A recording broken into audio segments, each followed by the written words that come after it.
नमस्कार, मैं हूं रितेश मिश्र। जुर्म छोटा या फिर बड़ा नहीं होता और ना ही वो किसी को पहचानता है।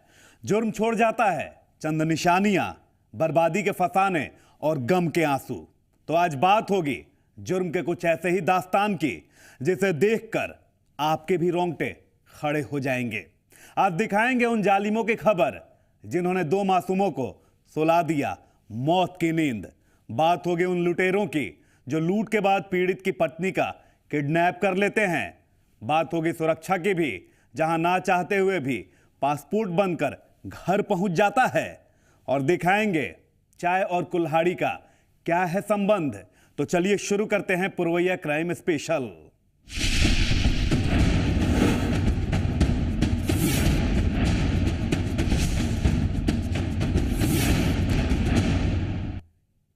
दरवाजा खुलते ही दिल दहल जाएगा, रूह कांप जाएगी।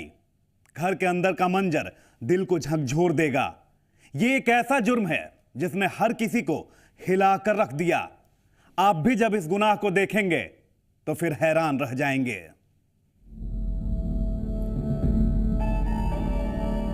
इस दरवाजे के खुलते ही जो मंजर आपको दिखेगा, उसे देखकर आपकी रूह भी कांप जाएगी।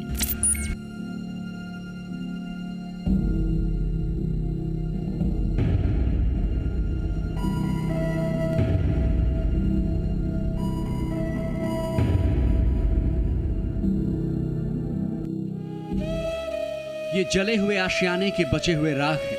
खाक हुई जिंदगी यहां दफन है।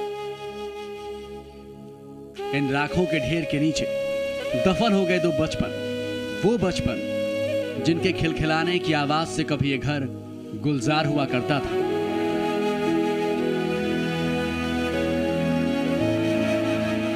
वो बचपन जो अपने माँ बाप की आंखों के तारे थे, लेकिन अब ये तारे बुझ गए, ये तारे टूट गए। आखिर किसने तोड़ा इस मासूम कली को? किसने बुझा दिया दो मासूम की जिंदगी को?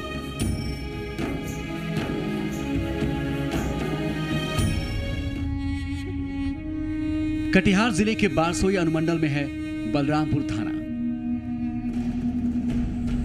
यहां के बालूगंज गांव में सोमवार की सुबह एक मनहूस खबर मिलती है। खबर मिलती है कि गांव के एक घर में आग लग गई है। इस घर में एक ही परिवार के 4 लोग सोए हुए थे। तब उनको पता भी नहीं था कि उनका आशियाना उजड़ने ही वाला है। पता नहीं था कि उनकी जिंदगी बदरंग होने वाली है।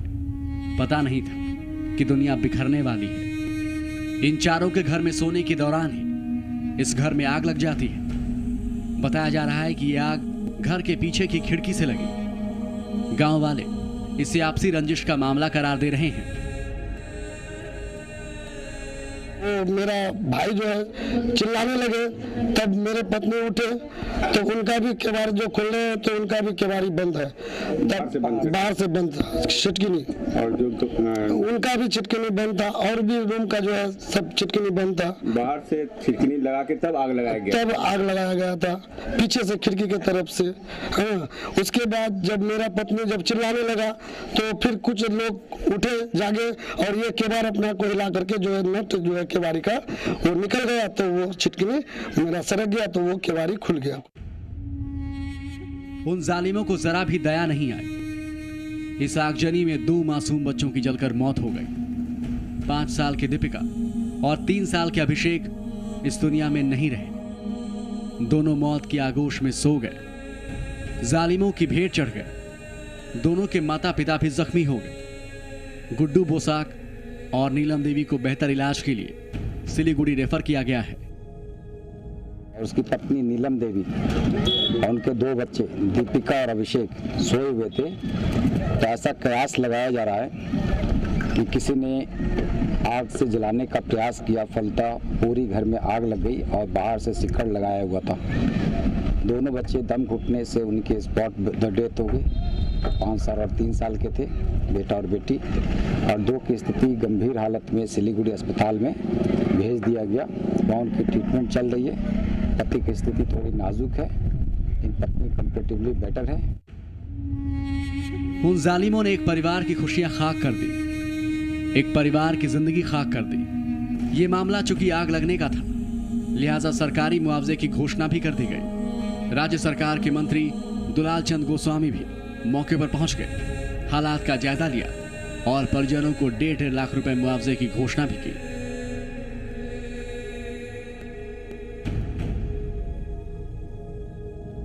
डेढ़ लाख रुपया दोनों बच्चों के नाम से अग्नि चूंकि कांड हुआ है, 1.5 लाख आज ही इसकी रिकॉर्ड बनाकर शाम तक उस पैसे को सिलीगुड़ी इनके फादर जब होश में आ जाते हैं तो रिसीव करने की स्थिति में हम लोग संपर्क में है, तो 1.5 लाख दोनों बच्चों को दी जाएगी और मुख्यमंत्री सहायता कोष से भी 50-50 हज़ार रुपये दिया जाएगा। और चूंकि अग्निकांड से जले हैं इस कारण से 4750 रुपये आज ही उनके परिजन को उपलब्ध करा दिया जाएगा। लेकिन अभी तक ये तय नहीं हो पाया है कि आग किसने लगाई, ना ही आग लगने के कारणों का पता चल सका है। इस परिवार का किसी के साथ जमीन को लेकर कोई विवाद भी नहीं था। घटना की कई वजह सामने आ रही है, कॉन्ट्राडिक्शन है। एक तो वजह आ रही है कि वो बगल में शराब, अवैध शराब की एक दुकान थी जैसा लोग बता रहे हैं, जहाँ पर लोगों ने अभी आग लगा कर उसे समाप्त भी कर दिया है और वहीं पर वो चखना वगैरह बेचा करता था, तो किसी से झंझट होने की संभावना हो सकती, एक संभावना ये बताई जा रही है। और मुझे आश्चर्य हुआ कि उस जिस रूम में आग लगी उसके ठीक बगल में उन्हीं का सौतेला भाई रहता था और उसको उनके पत्नी को आहट तक नहीं लगी, ये भी एक आश्चर्य का विषय है। अब ये तो पुलिस की जांच के बाद ही साफ हो पाएगा कि आग किसने लगा, ये आशियाने किसने उजाड़े, ये जिंदगियां किसने खाक की। जालिमों के हाथ मासूमों के जिस्म को जलाने से पहले कैसे नहीं कांपे।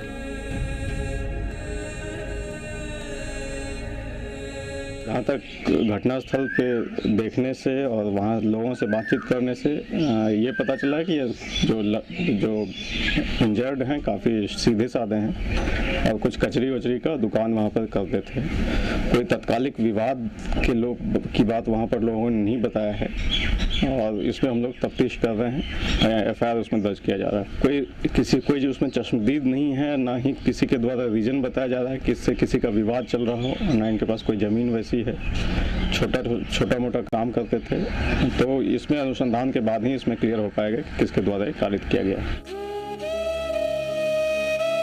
इस खाक हुए आशियाने की राख से उठ रहा धुआं खुद नहीं बोलेगा कि कातिल कौन है, लेकिन खाकी की जांच से इस मामले से पर्दा उठने की उम्मीद जरूर की जा सकती है। वो जालिम हाथ चाहे किसी के भी हो, लेकिन बच नहीं सकते। इन मासूम बच्चों को चिता तक पहुंचाने वाले गुनहगार कभी छुपे नहीं रह सकते, उनकी जगह केवल सलाखों के पीछे है।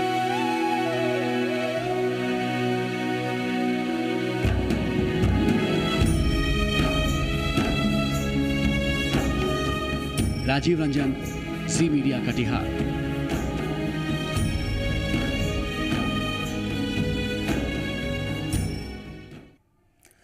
पहले तो उस दंपत्ति को लूट लिया जाता है, लेकिन अपराधियों का मन इतने पर भी नहीं माना। उसने इस दंपत्ति के साथ ऐसे वारदात को अंजाम दिया जिसने कोडरमा में सनसनी फैला दी। पुलिस भी चौंक गई क्योंकि हाईवे संख्या 31 पर यह इस तरह की पहली वारदात थी। आखिर क्या है यह पूरा मामला और क्या है लूट के बाद का सच, आप खुद देखिए।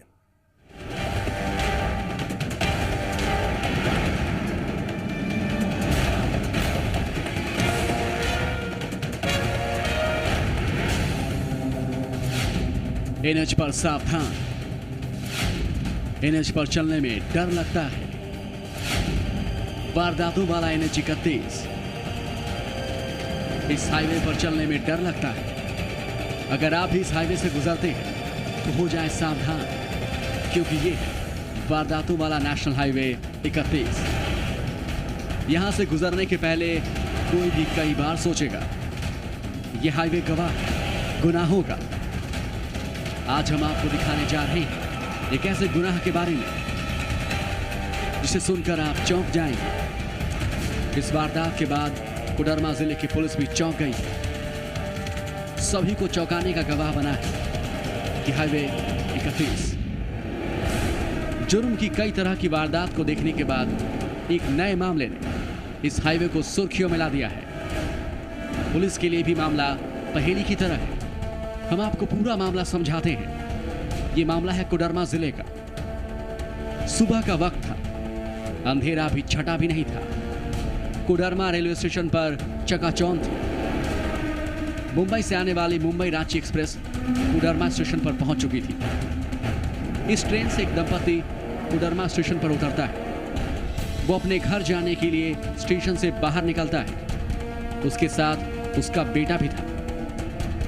तीनों एक बाइक से चल पड़ते हैं अपने घर की तरफ।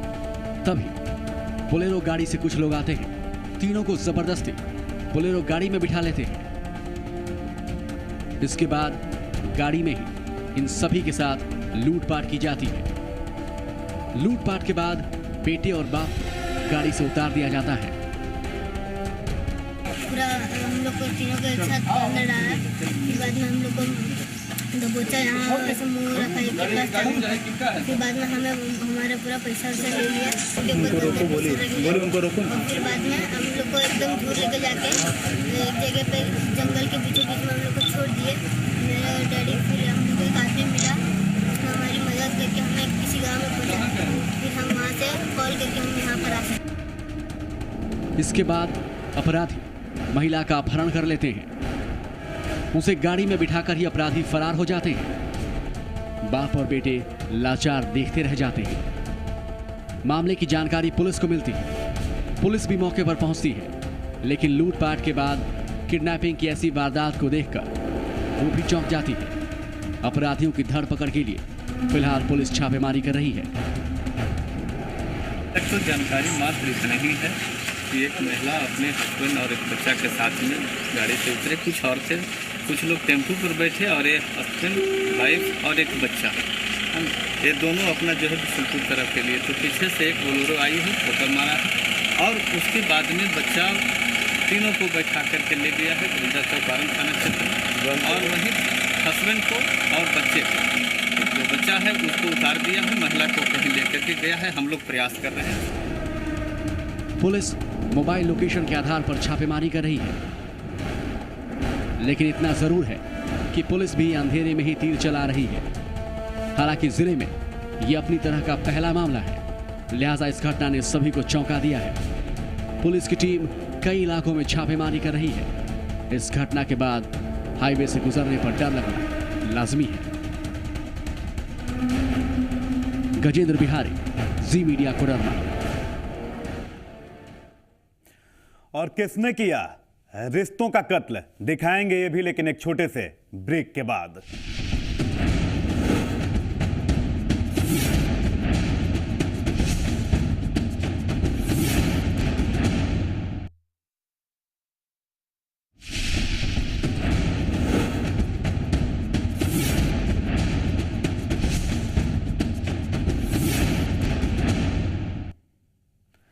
ब्रेक के बाद पुरवैया क्राइम स्पेशल में स्वागत है आपका। क्या आपके पास पासपोर्ट है? अगर नहीं है तो फिर जरूरत है सावधान हो जाने की, क्योंकि आपके साथ हो सकती है धोखाधड़ी।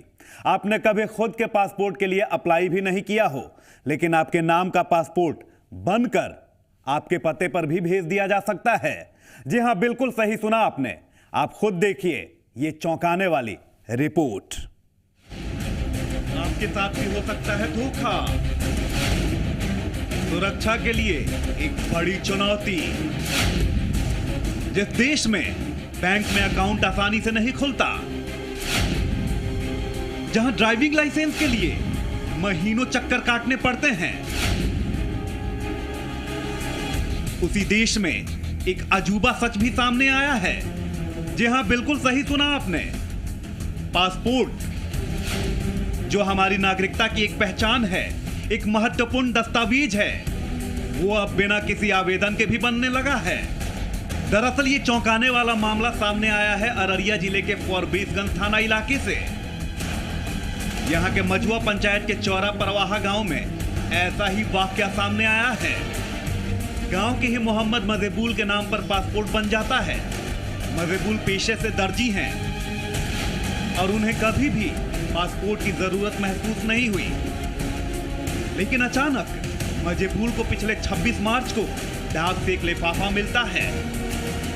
इस लिफाफे को खोलने पर उसमें मोहम्मद मजेबुल के नाम से एक पासपोर्ट मिलता है। पासपोर्ट का नंबर 751498 है और इसकी जारी होने की तारीख 20 मार्च 2015 दर्ज है। इतना ही नहीं, इस पासपोर्ट की वैलिडिटी 19 मार्च 2025 दर्ज है। लेकिन मामले में सबसे दिलचस्प बात यह है कि पासपोर्ट मिलने पर जहां लोग खुश होते हैं, वहीं मजबूल बुरी तरीके से सहम जाते हैं।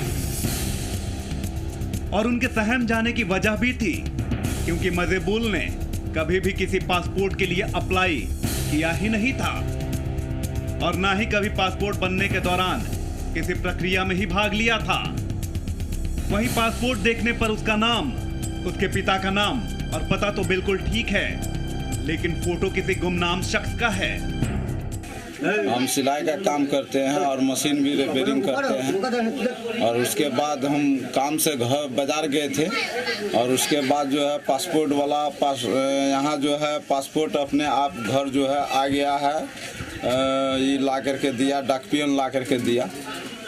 जो है हम शाम में आए तो वो पासपोर्ट को फाड़े, देखे लिफाफा में जो है उसमें था, मेरा फ़ोटो नहीं था, मेरा आता पता सब कुछ था लिखा हुआ, मगर मेरा फ़ोटो उसमें नहीं था। क्या आप कभी अप्लाई किए थे? नहीं, हम अप्लाई ही नहीं किए हैं इसका और नहीं कोई चीज़ हम दिए हैं ऐसा। मतलब क्या लग रहा है? अब हमको क्या लग रहा है, अब हमको क्या पता है इसमें क्या है नहीं है। और इस घटना के बाद मजबूल काफी डर जाता है। उसने पासपोर्ट कार्यालय पटना को इस पूरे मामले की जानकारी दी, लेकिन सबसे बड़ी हैरानी वाली बात यह है कि अभी तक पासपोर्ट कार्यालय से उसे कोई जवाब तक नहीं मिला। वहाँ पटना अधिकारी को जो लिखे हैं, पासपोर्ट अधिकारी को, अब वो क्या लिख, मतलब अभी तक तो कोई हमको ये नहीं दिया है, उसका पता नहीं, मतलब कि अभी तक कोई खबरें नहीं आया। तो बैठे हुए हैं हम। उसके बाद जो है हम वही पत्रकार साहब सब आया है तो वही सब फोटो वोटो हमरा ले करके गया है। अब बड़ा सवाल ये है कि बिना पुलिस वेरिफिकेशन के किसी का पासपोर्ट आखिरकार बन कैसे गया। जिस शख्स की तस्वीर मजबूल के पासपोर्ट पर चिपकी है, वो तस्वीर किसकी है? और बिना आवेदन के ही किसी का पासपोर्ट बन जाना सुरक्षा के लिए भी एक गंभीर चुनौती है। ले लिए तो हम रख दिए घर में और मेरा मालिक साहब आए घर तो उसको देख ला ये क्या है, बोला कि पासपोर्ट है। और जब फाड़ कर देखा उसमें तो अन्य व्यक्ति का था, फोटो लगा हुआ। और हम लोग घबरा गए कि नाम पता मेरा है और अन्य व्यक्ति का फोटो लगा हुआ है, इसमें ज़रूर कोई बात है, इसका पता लगाइए आप। तो इसको लेकर के भेजे बाज़ार भेजे तो वकील साहब लग गए तो बोले कि इसको पटना भेजना पड़ेगा डरा बना करके। तो पटना भेजी तो वहाँ से कोई खबर नहीं आया अभी तक से। तो हम लोग अभी तक से परेशान हैं। वहीं सुरक्षा के लिहाज से इतने बड़े मसले पर पासपोर्ट विभाग की ऐसी चुप्पी काफी गंभीर है। इस सवाल का जवाब ढूंढा जाना काफी जरूरी है कि इसके पीछे की सच्चाई क्या है। लेकिन इन सवालों के जवाब तभी मिल सकते हैं जब इस मामले की पूरी तहकीकात हो। अब देखना है कि पासपोर्ट विभाग इस बारे में क्या कदम उठाता है।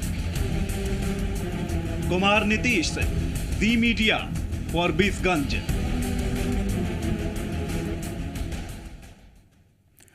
वो आया तो था चाय पीने अपने चाचा चाची के घर, लेकिन उसके इरादे कुछ और थे और उसने कुछ ऐसा कर दिया जिससे शायद रिश्तों से आपका भरोसा ही उठ जाए।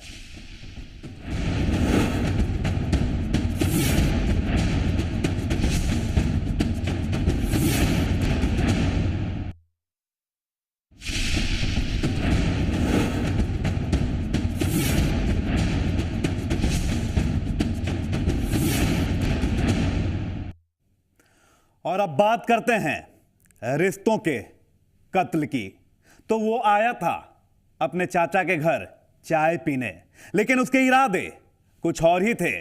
चाय के बाद उसने चाची से कुल्हाड़ी मांगी, उसे कुल्हाड़ी भी मिली और फिर उसने उसी कुल्हाड़ी से कर दिया काम तमाम।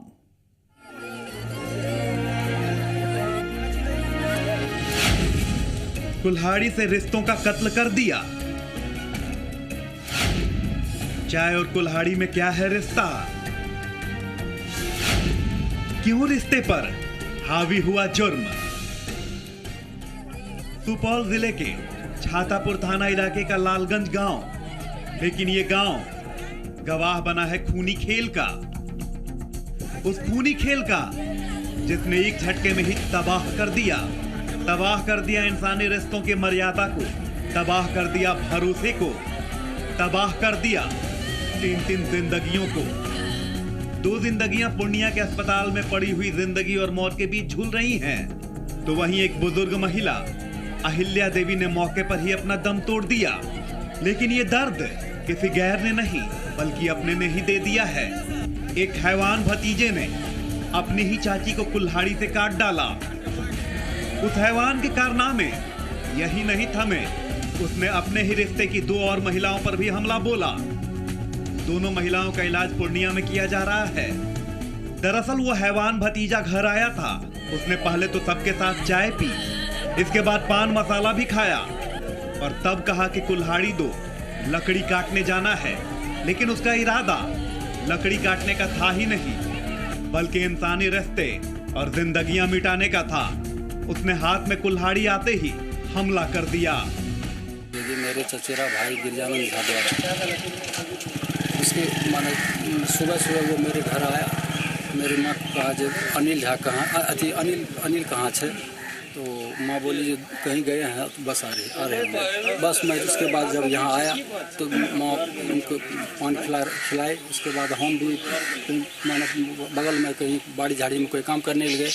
इतना में वो मौका का फ़ायदा उठा करके अंदर गया, पान खा करके कहा कि लाल चाची हमको और जर्दा दीजिए। माँ अंदर अलमारी खोलने के लिए जर्दा निकालने के लिए जैसे ही गए कि उनके पीछे जा करके कुल्हाड़ी से दनादन वार करना हल्ला हुआ। उसके बाद दौड़ के आए थे, बस देखते ही माँ को मार के गिरा दिया था। भाभी जब बचाने के लिए गई, भाभी को भी 2-4 कुल्हाड़ी पीठ में मार दिया था।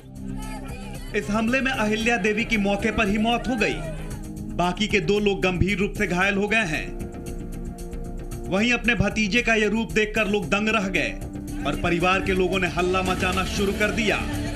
इसके बाद गांव के लोग दौड़े और सबने मिलकर फिर हत्यारे भतीजे को पकड़ा और फिर उसे पुलिस के हवाले कर दिया गया।